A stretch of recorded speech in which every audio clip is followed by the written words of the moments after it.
شرور أنفسنا وسيئات أعمالنا ومن محمد صلى الله عليه وسلم وشر محدثاتها وكل محدثة بدعة وكل بدعة ضلالة وكل ضلالة في النار.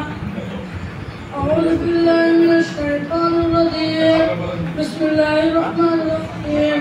يا أيها الذين آمنوا استعينوا بالصبر والصلاة. সামান্য পাঁচটা সালাত আদায় করা। মহান রব্বুল আলামিন পবিত্র কোরআন কারিমে বললেন, ইয়া আইয়ুহাল্লাযীনা আমানু ইসতাঈনু বিস-সাবরি ওয়াস-সালাতি ইন্নাল্লাহা মা'আস-সাবিরিন। হে মুমিনগণ, তোমরা ধৈর্য ও সালাতের মাধ্যমে সাহায্য প্রার্থনা করো, নিশ্চয়ই আল্লাহ ধৈর্যশীলদের সাথে রয়েছেন। নম্বর 1, সালাত মানুষের খারাপ কাজ থেকে বিরত রাখেন।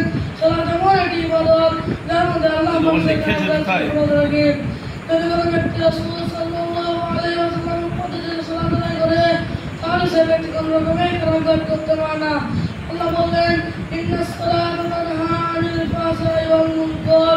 নিশ্চয়ই সালাত মানুষকে অশ্লীল ও মন্দ কাজ থেকে বিরত রাখে। নম্বর 2, সালাত নামাজের অন্যতম উপায়।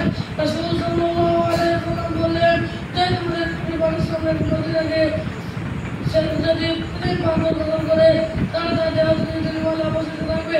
সাহাবাগণ বললেন, না, তার দেহ যদি নির্মল অবস্থিত থাকবে না। তিনি বললেন, 5 ওয়াক্ত সালাত করে গেলে আল্লাহ পাপ ক্ষমা করবেন। নম্বর 3, নামাজ মুমিন এবং কাফেরের মধ্যে নাম করি। ভালোভাবে হাদিস চর্চা করে আমরা জানতে পারি নামাজ মুমিন এবং কাফেরের মধ্যে মাপ করি। রাসূল সাল্লাল্লাহু আলাইহি ওয়াসাল্লাম বলেছেন, বাইনার রাজুল ওয়া বাইনাস সারজি ওয়াল কুফরি তারাকাস সালাত। একজন মানুষ এবং কুফরের মধ্যে রয়েছে শিরক। তিনারা বললেন, বাইনার রাজুল ওয়া বাইনাস সারজি ওয়াল কুফরি তারাকাস সালাত। যে ব্যক্তি নামাজ ছেড়ে দিল, সে ব্যক্তি কাফের দলীভুক্ত হয়ে গেল। নম্বর 4, কিয়ামতের মাঠে সর্বপ্রথম সালাতের সামনে হবে।